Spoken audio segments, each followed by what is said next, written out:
there, showdbusters, showdbreakers, showdophones, and source shows. Sheet shows. Here's some news.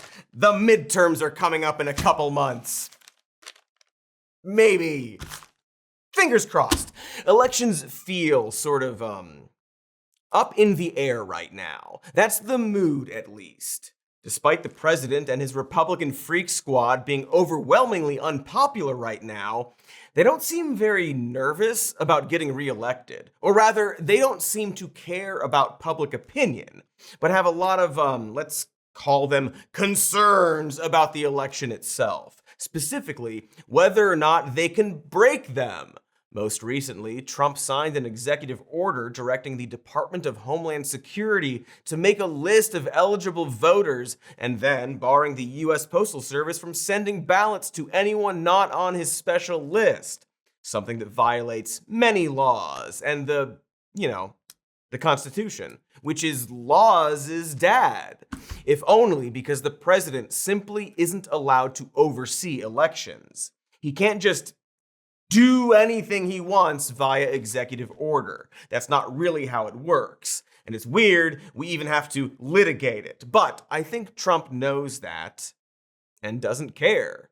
Dude kind of feels like the shark from Jaws, circling around the boat and ramming the hull in different spots to see if it'll break.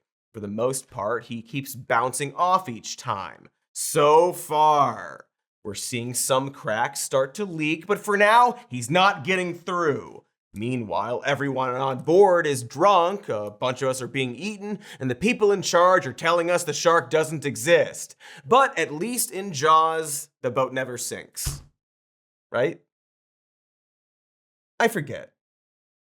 Anyway, question. So, are there gonna be elections? Or, short answer? Yes, most likely. Spoilers for this episode, but there isn't much Trump could do to outright cancel or seize elections. Still, Trump is dying, it seems. His brain certainly is. And if he's not dying, he's contemplating the fact that he might, in theory, lose the midterms, which might, in theory, be bad for him should he continue living. So, it kind of feels like we're all sitting in the break room wondering whether he's going to burn the building down before he gets fired, like Jerry Maguire if he got kicked into acid by the Batman. It's understandable to assume the guy who briefly wanted to invade Greenland might do something a bit impulsive, is my point, and he's given us reason to worry. There was the whole insurrection thing, can't forget that, but more recently, during an appearance on former podcaster turned former deputy director of the FBI turned current podcaster Dan Bongino's podcast, Trump flat out said that Republicans should take over state elections because the illegal immigrants, you see, they're voting in droves. And by droves, I mean, let's see, about 0.00028% of voters in the state of Michigan alone, also known as 15 people. And even after the White House tried to walk his comments back, Trump doubled down like a molten pile of grease and hubris and told reporters in the Oval Office that some states can't be trusted to run elections and should relinquish the process to Congress. He floated some feeble reasoning, attempting to reduce the role of states in an election to that of government employees counting votes, and suggesting that their electoral duties can be reassigned. He's also said, quote, "If a state can't run an election, I think the people behind me should do something about it," referring to a throng of Republican congresspersons gathered around him like David Lopan's mystical henchmen. It sure sounds like the president is saying the Republican-controlled federal government should handle elections for all the corrupt states, by which he means the Democrat ones, or whichever states don't vote the way he wants. Now, Republican Senate Majority Leader John Thune hosed that notion down like diarrhea at a bikini car wash. But House Speaker Mike Johnston has publicly indulged in election conspiracy theories perfectly suited for the King's Rose Garden Ballroom Jubilee. Really smearing that diarrhea everywhere. So at best, we have a president saying, maybe no elections? And a Congress who can't agree whether or not that's bad. So they're just kind of not doing anything and hoping it'll work out somehow. Maybe they'll die before it's an issue. They're all like 90 anyway. Most likely, Trump is speaking this way in order to butter the country up for another stop the steal style gambit. Because of course, he is still obsessed with losing to Biden. Joe Biden. This January, which was 40 or 50 years ago by now, the FBI seized ballots and voting records from Fulton County, Georgia, as part of a vague investigation of election fraud. In reality, Trump is hammering Georgia largely because the Secretary of State refused to find extra votes for him back in 2020. That's a real conversation that took place. We have it on tape. So, look, all I want to do is this. I just want to find 11,780 votes, which is one more than we have, because we won the state, and flipping the state is a great testament to our country, because, you know. I love how he framed it like, find me a way to win the state that I didn't win because we won the state, which I flipped from 2016, even though I did win it in 2016, unlike now, which is a great testament to the country. Like he'd forgotten the beginning of the sentence he was saying and was already celebrating his own lie. Anyway, this non-specific investigation is clearly just an excuse to steal records and search them for anything that can retroactively be used to generate criminal charges. And hey, that's illegal. Unconstitutional even, if you want to get nasty about it, according to a pending lawsuit against the Trump administration, which is just one of hundreds. Great job, awesome president we've got. The FBI actually seized sensitive election records, including hundreds of boxes of ballots themselves, in addition to ballot images and voter rolls. This was after a judge explicitly told them they couldn't do that and could only make copies of the records until they went to a different judge willing to play ball. Because I guess they really wanted the physical ballots for some reason. Also, according to the Fulton County Commissioner, the search warrant was for 2 misdemeanors, the statute of limitations on which had long since expired. So it was a flimsy search warrant used as a screen to conduct an illegal seizure of voting records and physical ballots. The county commission has also pointed out that they no longer have a chain of custody inventory for the ballots, meaning there's no longer a complete record of where all the ballots are or who had control of them at what point. If you've watched a lot of cop shows, you've probably heard that term before. It's the clerical procedure they use to keep people from destroying, altering, or otherwise tampering with evidence. I wonder if that's relevant. Anyway, sorry, Fulton County. I hope you're able to track down your ballots again. And Fulton County super wants these back, by the way. They're doing a whole trial about it right now, during which one of the witnesses, an election security expert who worked at the U.S. Election Assistance Commission, testified that the entire justification for this raid had, quote, no basis in reality. After all, the FBI hasn't really even indicated what exactly it is investigating in the first place. I mean, since when do they justify things anymore anyway? We went to war over vibes. Director Kash Patel told Fox News that they just need to go through the voluminous amounts of information collected and continue our investigation. In other words, we'll let you know what we're looking for when we find it. That's the can-do attitude that wins you future indictments. So yeah, it's just so obvious what happened here. Trump told the FBI to go get these ballots because of his dumb election fraud lie, and then the FBI had to make up a reason after the fact. Trump even spoke directly with FBI agents during this raid. One government official described the call as about a minute long, and the kind of pep talk you might give to a little league team right before handing out orange slices. If only Trump had been allowed to play sports. Ah, curse those bone spurs! Notably, Trump gave the agents no specific instruction or direction for the investigation. Just go in there and find some crime. And then they did it because that's what sniffling henchmen do. After all, Cool Cash got to be big boy FBI by being a personal sounding board for Trump's election grievances like that guy sidekicking for the mummy. He played golf with Trump and listened to him vent about terminating election laws and the Constitution, presumably while letting the commander-in-chief, more like Jerkmandarin thief, shave a few strokes off his game. Just a casual fash hang down at the green, knocking putts over Ivana's grave. Here's the president back in January rambling about the rigged 2020 election and vowing that the people responsible for his big humiliating failure will be prosecuted. It's a war that should have never started, and it wouldn't have started if the 2020 U.S. presidential election weren't rigged. It was a rigged election. Everybody now knows that. They found out. People will soon be prosecuted for what they did. It's probably breaking news, but it should be. It was a rigged election. Can't have rigged elections. Everyone knows it. All out in the open. Rigged election. It is amazing. He'll just say that. As if it happened. Like someone showed him an AI video of Joe Biden and George Soros eating ballots. But I guess that's the difference between a lying hobbyist and a professional. You gotta drink your own hogwash until you love it. The point is, it's not clear exactly what charges the FBI are pursuing because it took a bunch of stuff it wasn't supposed to.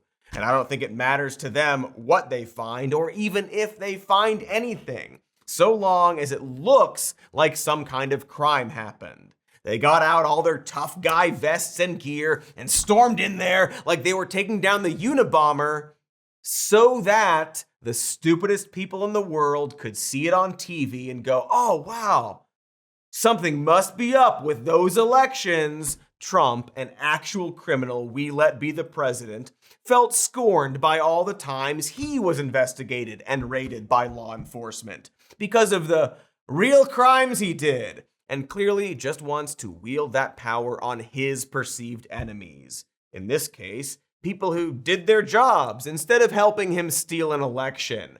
But that's just an added bonus to the main goal of this, which is to sow doubt in our electoral process.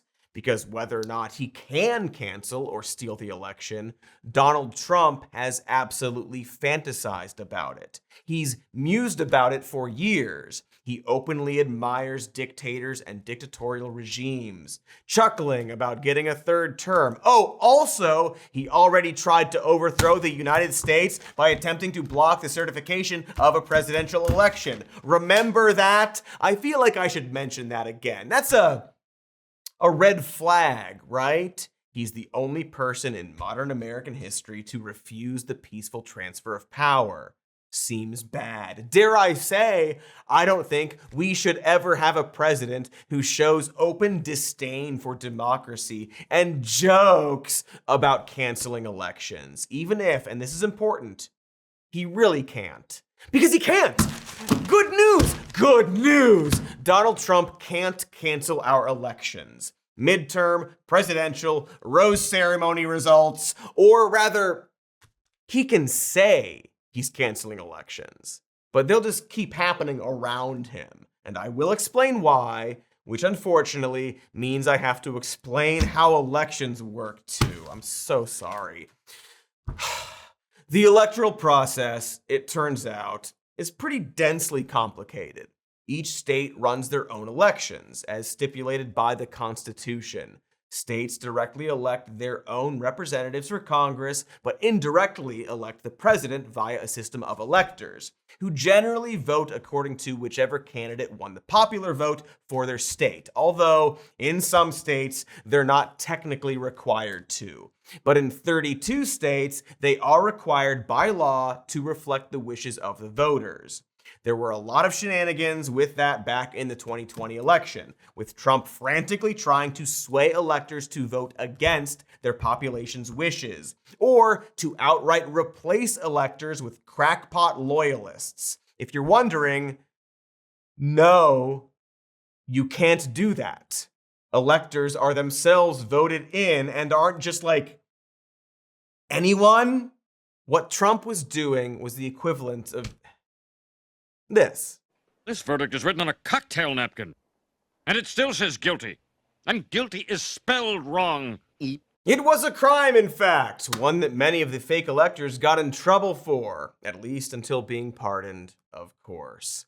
Had these fake votes made it to Congress, there was simply no way they would decide to overturn the results based on them, even if the Republicans wanted to. Unless, violent mob stormed the Capitol and successfully executed the vice president and put Trump in power by force. And since January 6th, those rules put on Congress have become even tighter. As for the individual states, elections are held by district. Each district is responsible for holding, staffing, and tallying their votes, then recording the results and reporting them to the state. When the state has collected the results from every district, it records and reports them as well, until we have a final tally, and then everyone gets together in the nation's capital, takes the blood oath, certifies the results, swears in the next president, and goes back to their Illuminati bunkers. In terms of both presidential and congressional elections, the physical ballots never leave their respective districts. That's very important. It's part of that whole chain of custody inventory. Some states even have different methods of calculating the results. Most states do a simple majority, but Alaska and Maine have ranked choice voting. Maine also assigns its electoral votes to districts, same as Nebraska, so candidates have to win a majority of those districts in order to snag their respective electoral votes. Several states, like Texas, Florida, and Michigan, span multiple time zones, which adds further logistical kinks to the process. I think Wisconsin has a cheese-based system where you feed mice and the plumpest one wins. I hope it's that.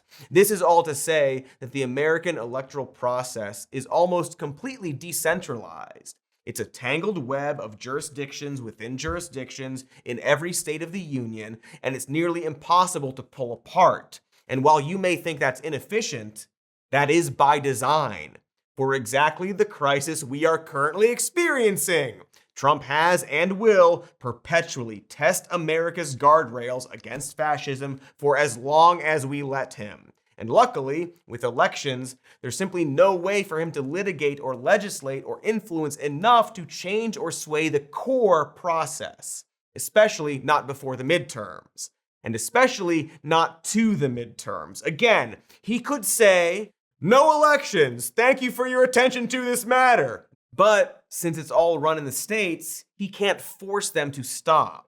No, not by declaring martial law or invoking the Insurrection Act either. Or rather, not legally. Not without a massive power grab that would most certainly result in a civil war, which technically he could do, I guess. The same way he could do anything. The same way a meteor could hit me in the dick. It's possible, but not likely, because it would require not just Trump, but everyone around Trump to willingly and very deliberately piss in the face of every American and throw this country into chaos.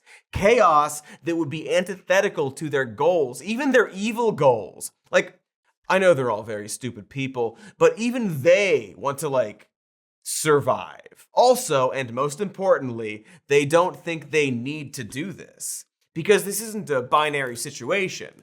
Elections aren't either free and fair or non-existent. There are so many ways that Trump and his pals can skew the next election in their favor. So it's time to talk about the very real ways that can happen after the ad break. I love democracy, but I love these products so much more. I love these products so much more. I called them products. Have you ever wanted to make your own bread at home, but you can't find a spot in your kitchen to add a state-of-the-art proving drawer like they've got on the Great British Baking Show? As an American, I don't even know what that is. But I know I need it if I want to have good bread. At least, that is, until I found out about Wildgrain, the first bake from frozen subscription box for sourdough breads, artisanal pastries, and fresh pastas. They use a slow fermentation process that's rich in nutrients and antioxidants, plus everything bakes in 25 minutes or less with no thawing required. Is that a showstopper enough for you, Paul Hollywood? If that's even your real name. Their boxes are also fully customizable. A protein box, a vegan box, and a gluten-free box, which personally is my bread and butter. Or rather, I guess it's my bread. You have to buy the butter separately, but they have that too. Seriously, folks, gonna go off script for a second here. I've been gluten-free for a while, and it is such a struggle to find good quality baked goods. Not anymore. It's so exciting for me. This is like a total game changer. And their pasta is also excellent, and it will have you saying buonissimo with each bite, or whatever it is that they say in England. Proper scrummy. Okay. With Wildgrain, imagine having fresh bakery quality bread, pastries, and pasta at home without any trips to the store. And don't just take my word for it. They have over 40,000 five-star reviews and have been voted the best food subscription box by USA Today for 3 years in a row. For a limited time, Wildgrain is offering our listeners $30 off your first box plus free croissants for life of your subscription when you go to wildgrain.com/more news to start your subscription today. That's $30 off your first box and free croissants for life of your subscription when you visit wildgrain.com/more news, or you can use promo code more news at checkout. Now watch as I enjoy this freshly baked loaf of sourdough that has made my house smell fantastic. Let's see, folks.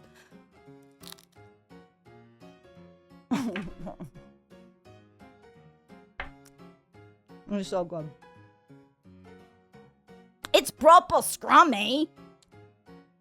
That's got a good crumb, as Paula Hollywood would say. Oh yeah, you knocked it out of the park, Wildgrain. This is so good. I'm happy. Pineapple Express, the entire Star Trek film franchise, and Gladiator. That's what I would say if you asked me what awesome movies were available for free on Pluto TV. Okay, now that the content narcs aren't watching anymore, let's talk about what they really have. The real deep cut movies the man doesn't want you to see. Ish like Bumblebee, Dinner for Schmucks, Universal Soldier, Tender Mercies, and even more outrageous titles like Jimmy Proton, All Charged Up, Johnny Mnemonic 2, Avenging Dear Aunt Sally, Napoleon Dynamite 2, Escape from Elba, Midnight Cowboy 2, Hey, I'm Waymo in here! Tron 4, Age of Ultron, The Man with 1.5 Butts, The Artistic Selfie of Dorian Grayscale, and Plops. A real melange du cinéma, as it were. And let's not forget television, the old tube de boob, with great shows like Survivor, SpongeBob SquarePants, A Randy Newman Christmas, A Hello Newman Christmas, A Newman's Own Christmas, A Very Brady Flag Day, Angels and Demons and Ted and Alice, The Fairly Odd Parents, Your Hair is Everywhere, Screaming Infidelities, and also Clogging the Sink. Could you do something about that, please? And Ghosts. So that's that. Nobody left to narc on your film and TV habit. Plus, Pluto TV is always free with the streaming now and the paying never and the flav and the so on.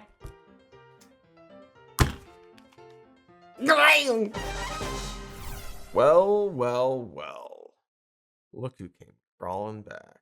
As we just explained, there's no legal or peaceful way for Trump to simply cancel elections, not without completely upending the country, much like the shark did to the boat at the end of Jaws. And while maybe Trump, a dying man with a melting brain, might be more than happy to do that, I don't think JD Vance wants to get blown up with an oxygen tank. Metaphorically, of course. Can't always get what we want, though. So it's far more likely that the GOP will embrace less direct methods of screwing with the midterms and presidential election, the same way they always have. So let's run through all the methods Trump the demon fish is trying like hell to screw with elections, to gum up the works, to queer the pitch, to dick the Tracy, to manufacture distrust. I wasn't done. To jabber the jaws. Okay, I'm done now. So this is step one in an escalating series of steps. It costs them very little to foment distrust in the election process, and subsequently the results of any election they don't like.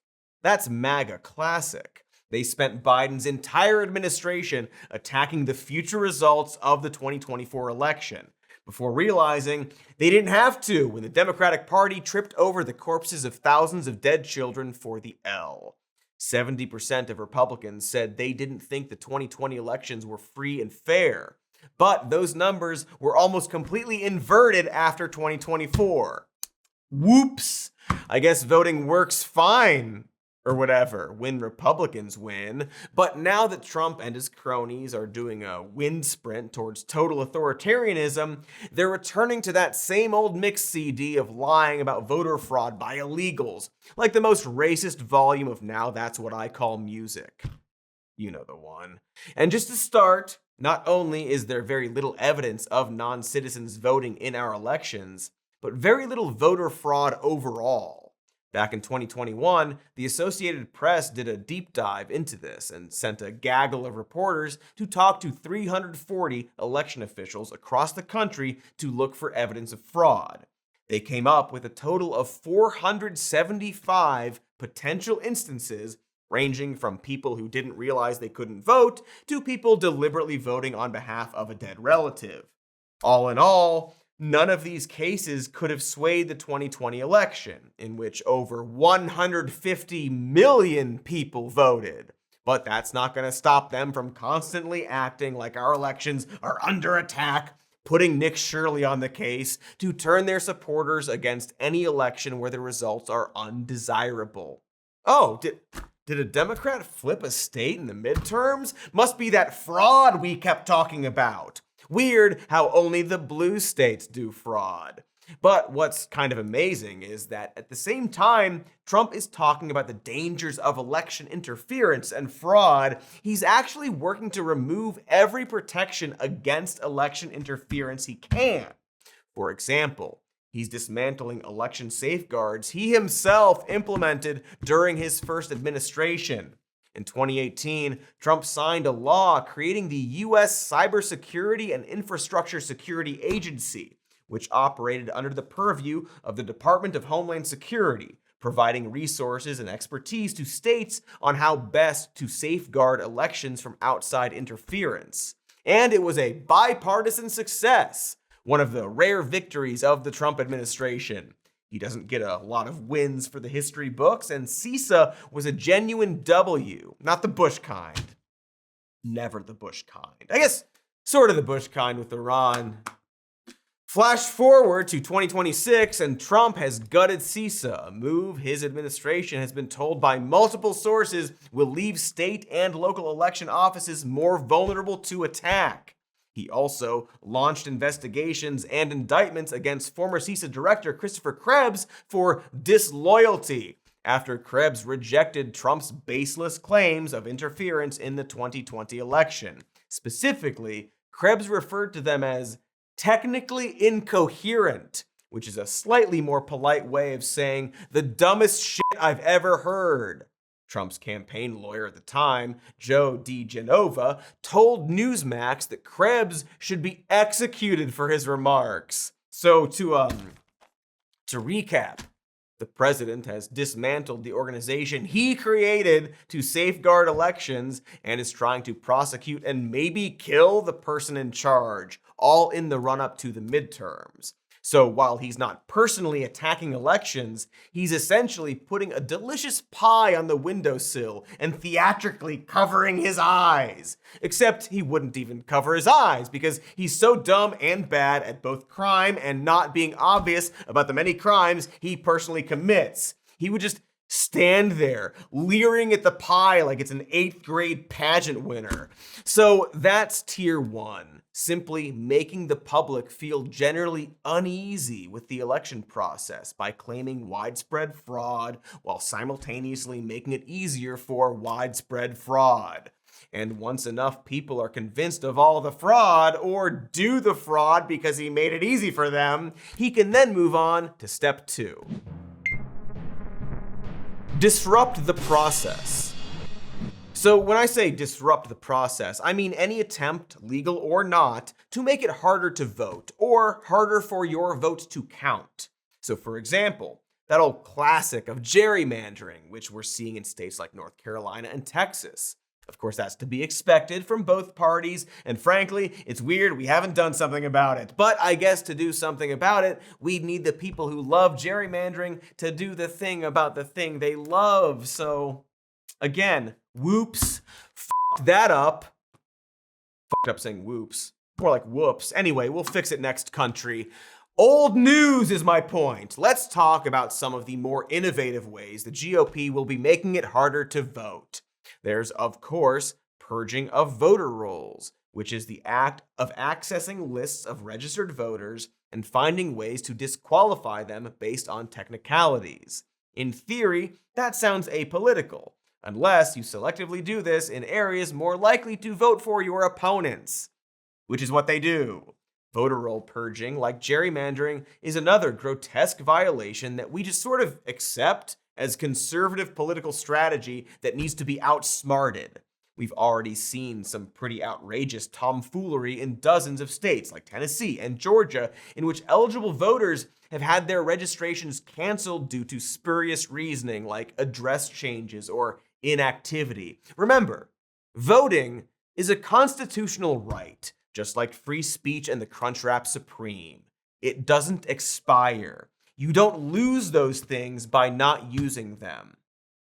At least not yet, because Trump's Department of Justice has now been demanding voter rolls from several states and is currently suing more than 20 of them for the information, including Minnesota, which I'm sure had nothing to do with Trump's decision to deploy ICE to Minneapolis and unleash dystopic violence everywhere. Okay, specifically, the DOJ wants the names, social security numbers, driver's license numbers, addresses, and registered parties of every voter, with the end goal of creating a national voter roll.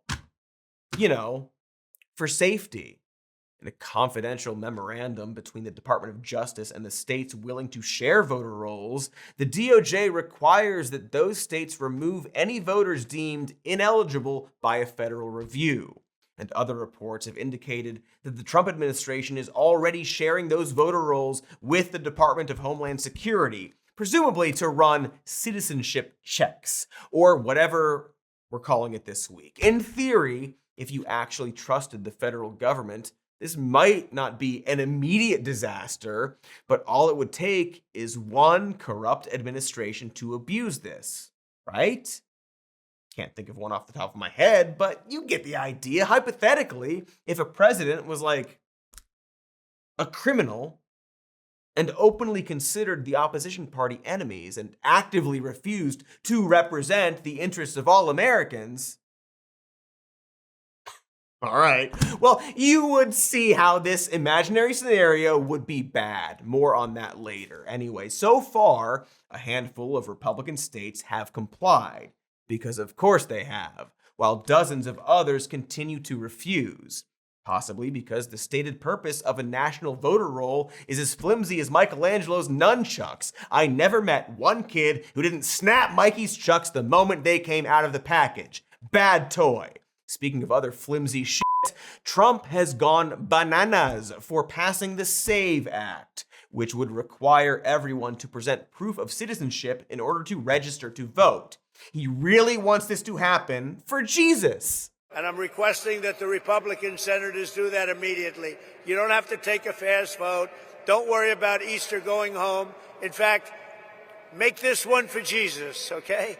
Make this one for Jesus. That's what I tell him. Yes, Jesus loved Papers, Please. You've probably heard a lot of conflicting statements about the severity of the SAVE Act. In short, it would require anyone registering to vote to present proof of U.S. citizenship, typically a passport or birth certificate, which a large portion of the population does not have. If you're married and change your last name, for example, you may have to obtain additional documents to prove your citizenship. A lot of married people, especially older couples, don't have that stuff readily available. Additionally, even small changes to your address might require re-registration due to this act.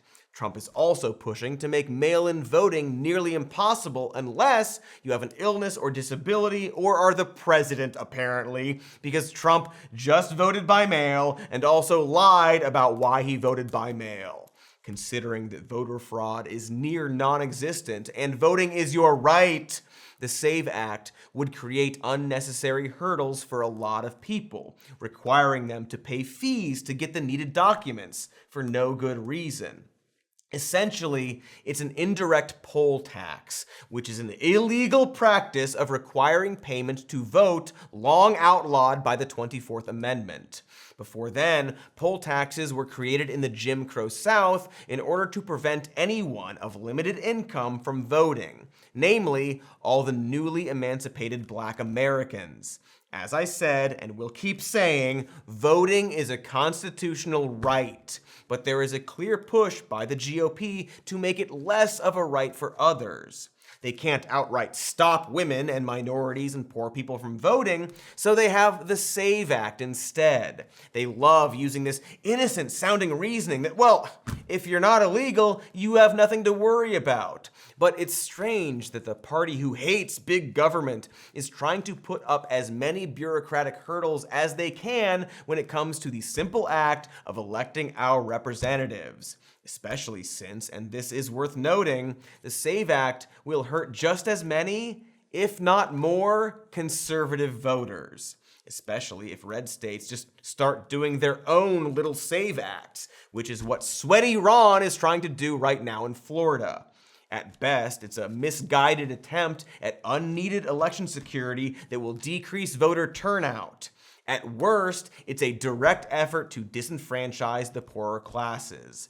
Either way, it's bad. But it's still not the most sinister way that Trump could disrupt elections. Because remember, his primary goal has been to sow doubt in the security and legitimacy of elections themselves, something he would need to do very soon in order to survive the midterms. If only he had some kind of goon squad to help him out with that. Will you rule out the deployment of ICE or CBP to polling places this November? There are no plans to have ICE officers at our polling locations. And I'm glad to hear that, but would you rule it out? Would you say it will not happen? Do you plan on illegal aliens voting in our elections, Senator? I do not. In okay, fact, then the there Heritage should be no need Foundation, to, unless you plan on illegal Madam aliens Secretary, voting. the Heritage No ICE at polls unless you plan to let illegals vote. Something that Trump believes is happening. Seems scary. Whatever. I'm sure ICE won't be at polling stations. It's not like they're barging into other areas like the airport, nor has the idea already been floated by Trump's pals like Steve Bannon multiple times, in fact. If they don't have illegal aliens voting, or if they don't have these phony migrants that are here on these phony programs that are at the polls, and you're damn right, we're going to have ICE surround the polls come November. Oh, wait. It is like those things. See how they keep framing it like, well, if you're gonna have illegals vote, we have no choice, despite zero actual evidence that's happening. Because it doesn't matter, right? Never mind that the presence of armed federal agents or the military at a polling hub is explicitly illegal. The plan here is to manufacture a fake crisis and then claim you have no other choice but to respond to it. Just throwing up their hands like, well, I guess if no one eats that cake in the fridge, I better do it before it goes bad. Except the cake is fascism, and the fridge is America. Wait, the cake is America. The fridge is the planet? The mouth is the fascism. Nailed it. Meanwhile, the dumbest people who ever lived are gonna claim that no one should be threatened unless they have something to hide. Oh, you don't want ICE at polling stations? Well, you must want illegals to vote then. Except that's obviously not the problem. ICE has been routinely detaining anyone with a suntan, brutalizing and even killing people who so much as flinch. This, in turn, pisses everyone off, because most people don't really like the presence of masked goons pulling people out of voting lines, right? Most people like voting and believe in voting. At least I hope that's still true. So while the obvious concern here is voter intimidation, I think there's an even shittier plan at work. The same reason they are sending ICE to airports during the shutdown. They want the process to fail, to justify sweeping changes. They want ICE to show up, specifically in blue areas, and piss people off. They want the subsequent protests and police brutality to surround the polling sites. That way, they can throw up their hands and declare the process to be broken. They can claim the midterms were fraudulent, or even worse, that the states themselves can't handle the voting process anymore. Going back to that quote from Trump, I want to see elections be honest, and if a state can't run an election, I think the people behind me should do something about it. Because, if you think about it, a state is an agent for the federal government in elections. I don't know why the federal government doesn't do them anyway. Maybe it won't happen before the midterms, but I think Donald Trump is hoping that, through some dark magic, he could manage to nationalize our elections before his time is up. So, after the break, we're gonna explore that possibility. Do you like ads? Don't answer that. Look at the ads first, and then see how you feel. But hopefully it's yes. Howdy, y'all. As a Montana ranch hand who spends most of her day wrangling horses, I can't so much as muster a can of beans come noontime. Who can plan on a week's worth of nourishment whilst riding, roping, and rustling? Well, thankfully, all that done changed once I discovered Hungry Root. They're my one-stop feed shop for planning a week's worth of fixins, delivering everything to my homestead and not breaking the bank while doing it. Haha. They've got over 50,000 recipes to spare you from posting up hungry at the chuck wagon, and most of them can be compiled in 1/48 of sun time a day. That's 15 minutes for y'all city folk. Plus, they're filtering out more than 200 additives, including high fructose corn syrup, artificial sweeteners, and preservatives. No more of that counterfeit molasses chunking up your sarsaparilla, if you know what I mean. Matter of fact, I bet you're gonna love Hungry Root as much as I do. For a limited time, get 40% off your first order plus a free item in every box for life. Long as your subscription's still subscribing. Go to hungryroot.com/SMN and use code SMN. That's hungryroot.com/SMN, code SMN to get 40% off your first box and a free item of your choice for life. That is, as long as you're keeping those pesos about. You folks take it easy now. Catch you later on down the dusty old trail. Hey there, Showhouse fans, original and reboot. We were talking about the different tactics Trump has been employing and will continue to employ in order to monkey with elections. Canceling the election outright will be almost impossible, but so far the president has attempted to create distrust in the results before a single vote has been cast, so he can disrupt the process as much as possible by purging voter rolls, suing states, and blowing up the department tasked with safeguarding elections. He's making sure the shark cage is unlocked before poor little Matt Hooper even climbs inside.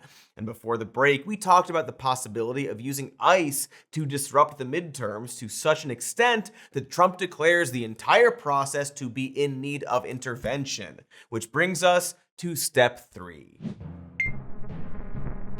Nationalizing elections. Trump's final move, his limit break, his ultra combo, if you will, would be to nationalize elections. It's a devastating scheme he has repeatedly floated. I already kind of explained why this is objectively a bad idea, but to reiterate, let's pretend you are a fan of Donald Trump and voted for him 3 times despite him screwing up every goddamn thing in this country, from the pandemic to the economy to this latest war. Do we have a clip to represent this hypothetical person? And you voted for him how many times? 3 times. That was my bad. Apparently, I'm an idiot. Thank you. Now, even if you think that Trump could be trusted for some reason with overseeing the elections, including the presidential elections, well, you see the problem, right? Please tell me you see the problem. There's a reason we don't let children grade their own tests, or set their own bedtimes, or let presidents be in charge of their own elections. This is like basic square peg, don't go in round hole reasoning. If you trust Trump, the next president could be someone you don't trust. It could be Hunter Biden. Can you imagine? Smoking crack, putting loyalists in charge of our elections, smoking more crack. This is a very stupid idea that Trump is trying to make seem reasonable. And as he does, we're going to see more and more polls and opinion pieces about it, gradually giving it more and more credence as an option. He and other online dipshits are going to start talking about the crooked California elections, the blue state fraud, and how it's time for a big, tough president to be in charge of elections. Definitely no conflict of interest there. It's the only way to keep elections safe from all the illegal aliens and the woke mob. This will go double if there's any ounce of confusion or chaos during the midterms, which they could cause, or any evidence of fraud, which they removed guardrails to allow. Again, it's the same principle behind everything they do, like the Postal Service. You remove regulations and funding and resources, watch it fail, and then declare that it needs to be taken over. Oh, maybe they should privatize elections. Everyone just tell Grok who they want as president. The good news, by the way, is that he can't do this, or rather, Article 1 of the Constitution says that the individual states have authority over the election of senators and representatives specifically. Although it says nothing about presidential elections, the Supreme Court has always assumed this rule applied to that as well. Article 2 does specify that states manage how presidential electors are chosen, but none of that really sounds airtight. At no point does the Constitution explicitly ban the president from involving himself in elections, which is a little concerning, and that kind of brings us back to the general anxiety around this question.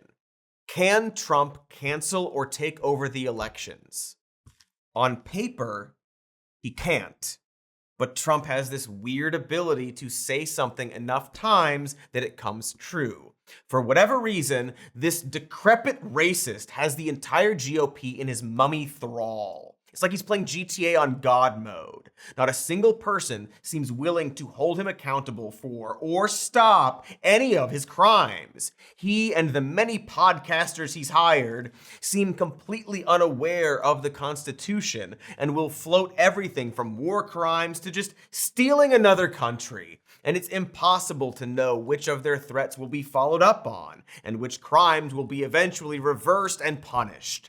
It seems like they've realized that they can just do things, and by the time the consequences catch up, it'll be too late. The tariffs, for example, have been ruled illegal long after Trump implemented them. But the damage is apparently impossible to reverse. All the Doge cuts, the ICE detentions, all these blatantly illegal and unconstitutional actions that we're still trying to untangle after the fact. Meanwhile, people have died and will not undie. Not without a tome and some candles, at least. The entire government seems completely unprepared for a president who just ignores the law.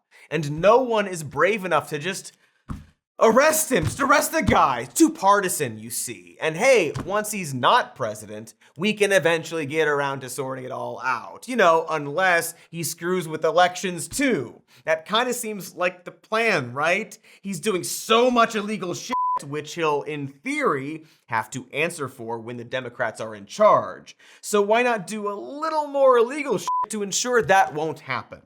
By the time people realize it's illegal or unconstitutional, it won't matter anyway. And that's the wild card. Yes, on paper, Trump can't just post, "I hereby cancel elections" on Truth Social or whatever. He can't order ICE to patrol polling stations and pull people out of line. He can't simply nullify the results of the midterms. But he also could try to do that, I guess. It's easy to think that. He's tried before. As I said, he's the only president to attempt to stop the peaceful transfer of power. And then he didn't go to jail for that, and we elected him again. Kind of our fault at that point. Not to victim blame, but it seems like we f***ed something up. I mean, not we, but them. If we have to sit here and seriously ask if the president is going to try to undermine our elections because he's done it before, then we failed. Oops. Or to put it another way, That was my bad. Apparently, I'm an idiot. thank you, miss. Indeed. It is deeply demoralizing to watch a president get away with so much crime, to screw with our system as much as he has, to start illegal wars, to knock down entire wings of the White House and have nobody stop him. However, that feeling of hopelessness is exactly how Donald Trump came to power and stayed in power. Besides the racism, there is a type of voter who simply believes that America is beyond repair and has felt that way for a while. And they look at Trump and either think, why not?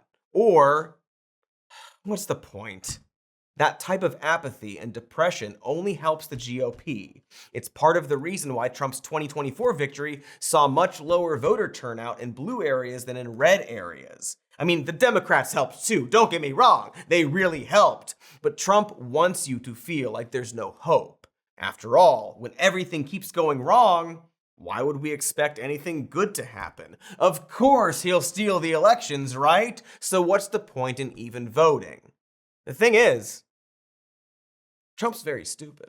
Again, shark from Jaws. He's just ramming the guardrails. He's surrounded by sycophants and loyalists, clearly none of whom are constitutional or legal scholars. If he tries to mess with elections, it'll be big and dumb and loud, and we can't do his work for him by assuming all is lost. We gotta Whoville this. I'm sorry to say, it's gross, but we have to hold hands and be optimistic and assume the best and show up to vote. Because if we don't, then we may as well just leap into the shark's mouth ourselves. Vote. Not now, later in the midterms. Give it a shot. Not just for the principle of it, but because it'll actually help. The more people vote, the harder it is for them to deny the results. And if they do try to deny the results, if Trump declares himself king or whatever, well then we can try the oxygen tank. Which for legal purposes, the oxygen tank is a metaphor for, I don't know, making another Imagine video. Another Imagine video.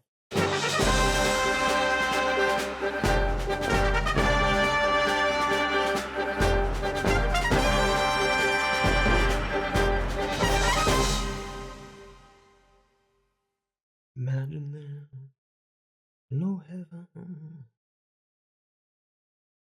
It's easy if you... I'm sorry, it's too Marxist. I can't even, I'm not even gonna like... The melody's Marxist, the chords are Marxist, the key, it's just,